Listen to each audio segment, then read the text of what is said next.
Name, position in the band, and something about yourself. Okay.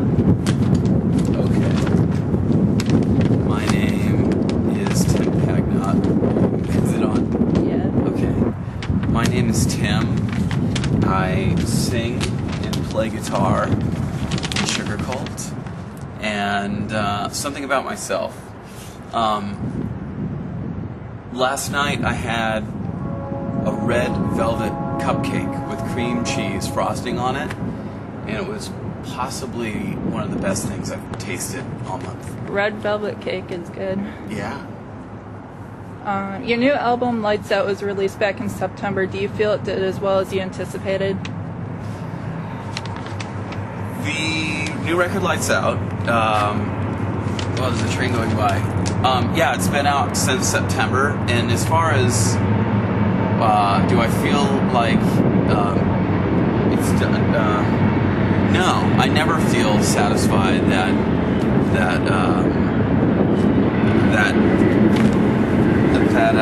anything. Well, how do I say this? Of course, I'm grateful that we get to play music, but as far as am I satisfied that the record is done as good as it can do, or our band is as good as it can be, or our songs are as good as they can be? I'm rarely ever satisfied. I'm always trying to do more. It's just part of my nature.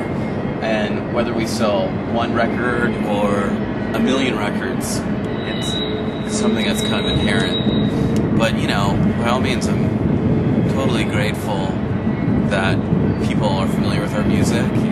For sure. And all we can do is just tour and play live, and get out there the old-fashioned way and have people hear our music. What's your favorite song on the album and why? My favorite song on the new record is probably Los Angeles. Just because the way the song came together was really cool, I was driving around in traffic and it came together the way you hear the song, It's really organic, it was like a kind of a stream of consciousness, just kind of spitting out the words. Did you do anything different on this album than you did on your previous albums? We did a lot of things different on the new record than on previous albums. Every time we make a record, we go about it, a little bit differently. We started off with a different producer, this guy Mark Trombino, who did the Jimmy Eat World Bleed American record. Bleed America. Sorry. Didn't they change the title of that? Yeah, they had to. Yeah, they changed. I always know it as that title because that's what I always call it. There's a weird guy.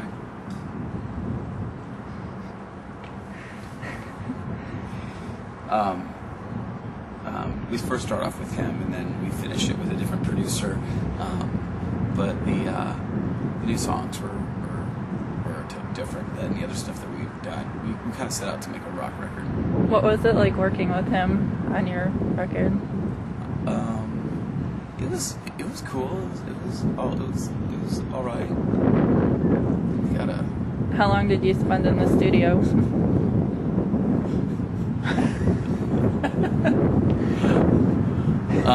We spent 8 weeks. 8 weeks. Yeah.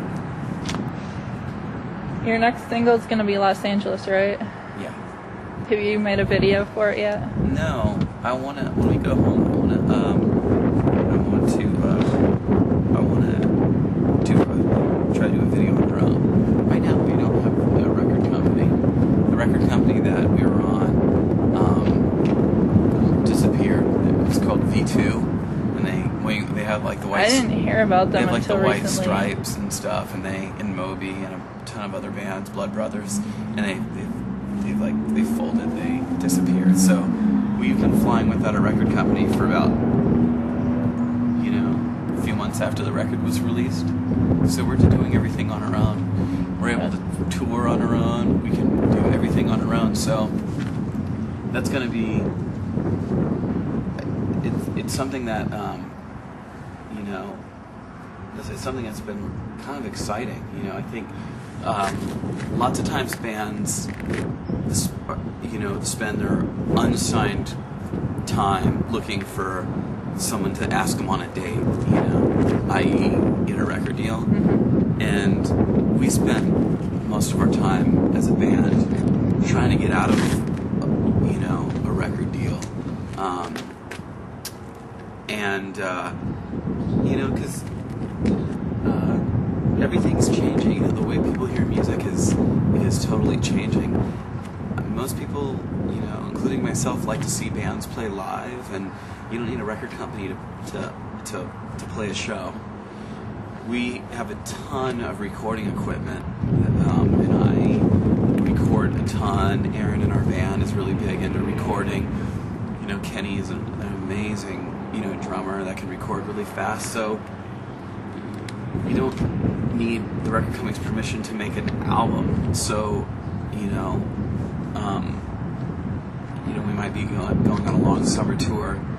So we're realizing that we don't really need a record company right now. So,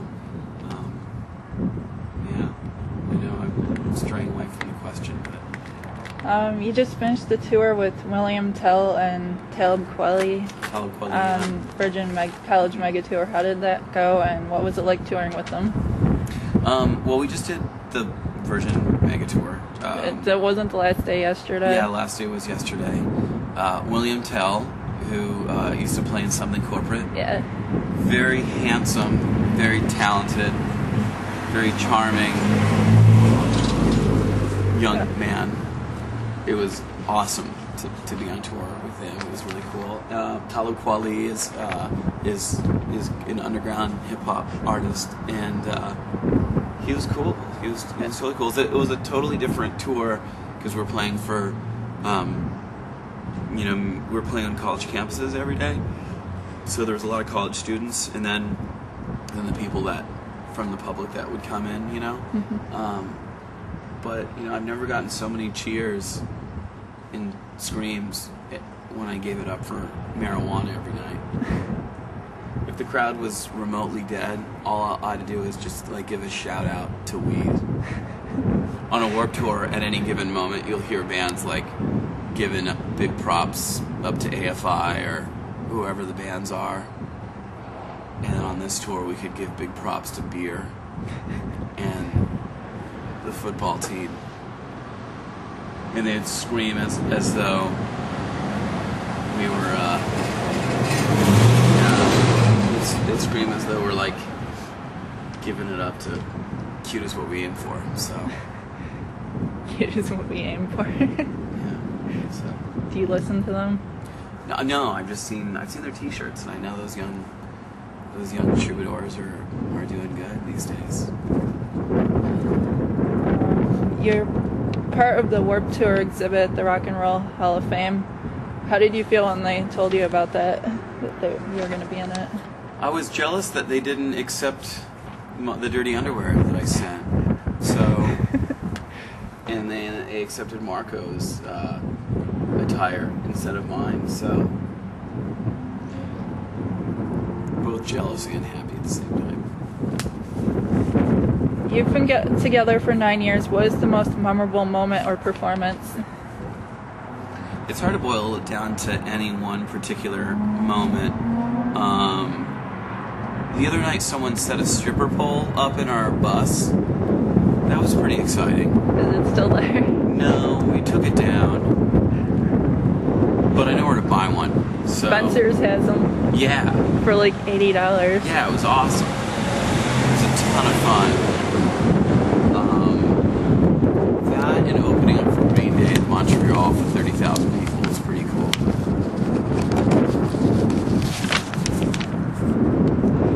What are the band's plans for the rest of the year? What can fans expect from Sugarcult in the next 6 months? Well, after this tour, I'm going to go home and do a bunch of writing, and then hopefully we're going to be going back out for a longer tour. I can't say what it is yet. So I'm